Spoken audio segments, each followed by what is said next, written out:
Hey everybody, welcome back to my channel. So today I am going to discuss two important articles from the Hindu newspaper.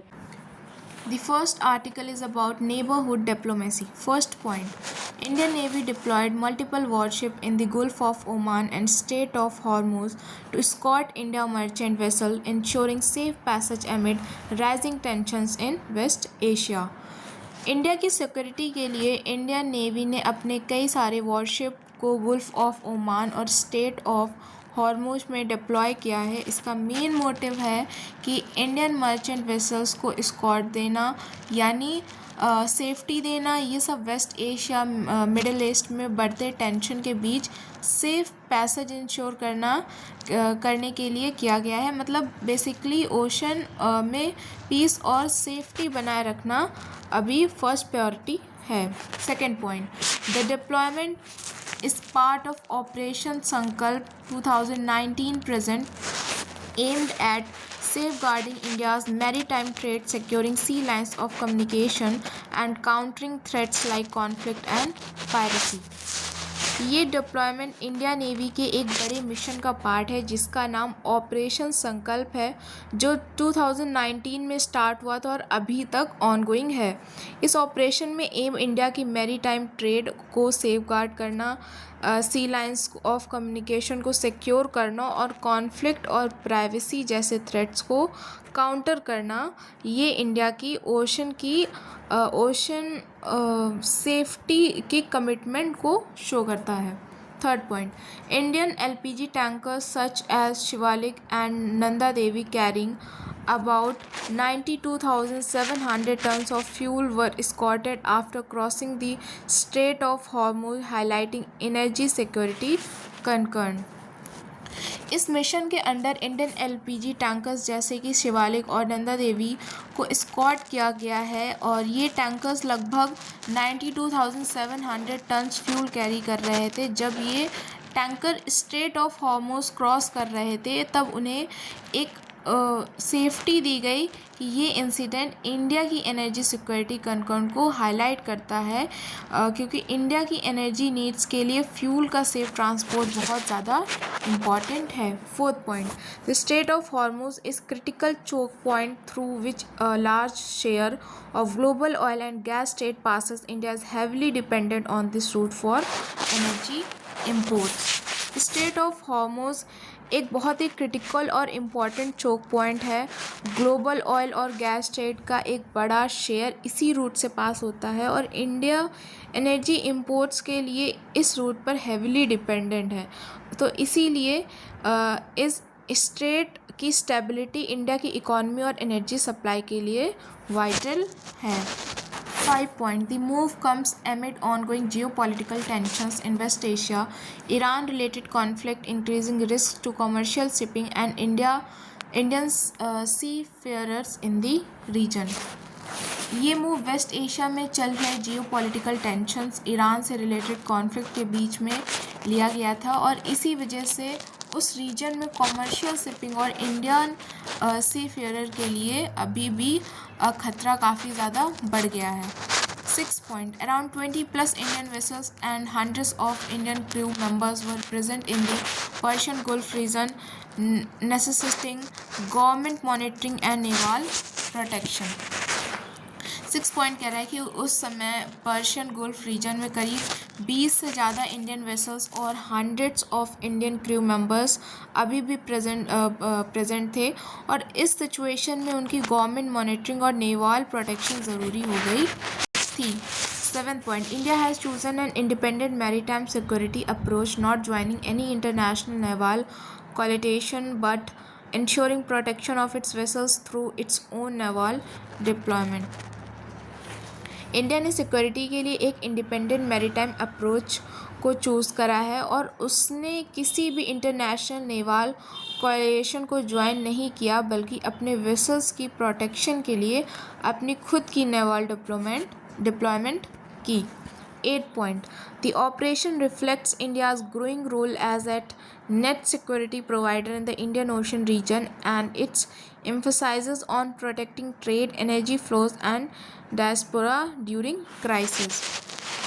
ये operation show करता दिखाता है कि Indian ocean reason में एक net security provider के रूप में ग्रो कर रहा है और इसका फोकस क्राइसिस के वक्त ट्रेड एनर्जी फ्लोज और अपने डियास्पोरा मतलब बाहर रहने वाले लोग को प्रोटेक्ट करने पर है। The second article is about USCIRF.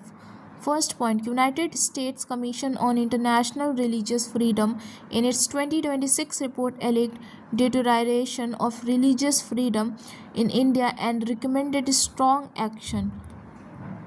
United state commission on international religious freedom ने अपनी 2026 रिपोर्ट में इंडिया में रिलीजियस फ्रीडम की कंडीशन ख़राब होने का ब्लेम लगाया है और उन्होंने इस सिचुएशन को इम्प्रूव के लिए स्ट्रिक्ट एक्शन लेने की रिक्वेस्ट की है।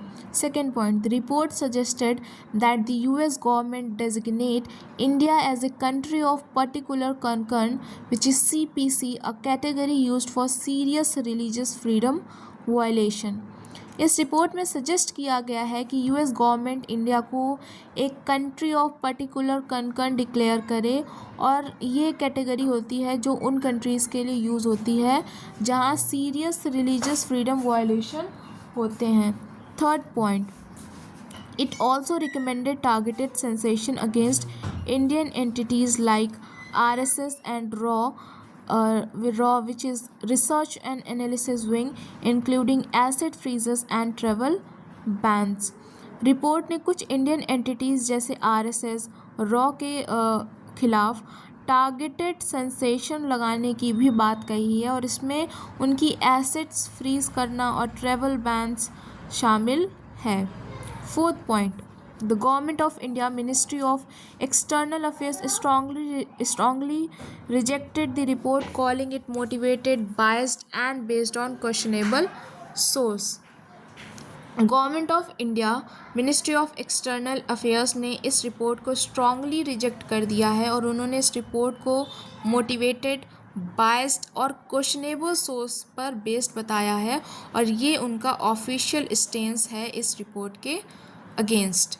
Fifth point, India stated that USCIRF has repeatedly presented a distorted and selective picture of India relying on ideological narratives rather than objective facts.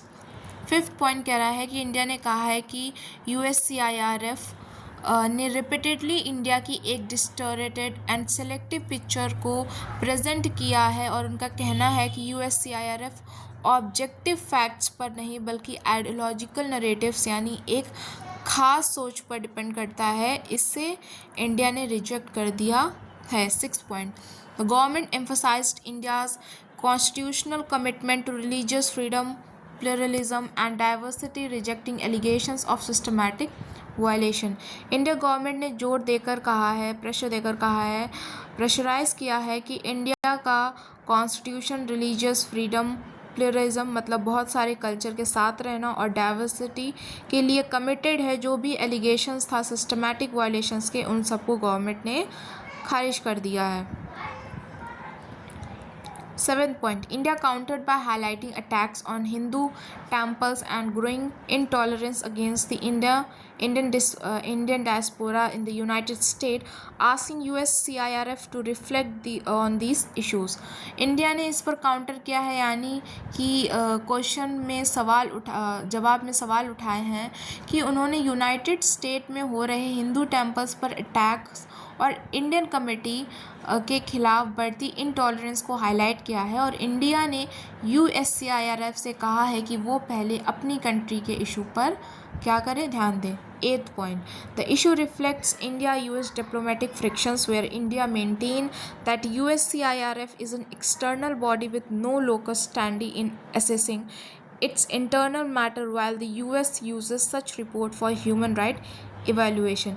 ये पूरा जो मुद्दा है इंडिया और US के बीच डिप्लोमेटिक फ्रिक्शन को शो करता है। इंडिया का स्टैंड क्लियर है कि USCIRF के जो बॉडी है आउट बॉडी है वो और उसके पास इंडिया के इंटरनल मैटर्स को जज करने का कोई भी अधिकार नहीं है। वही US इन रिपोर्ट्स को ह्यूमन राइट इवैल्यूएशन के लिए यूज़ करता है।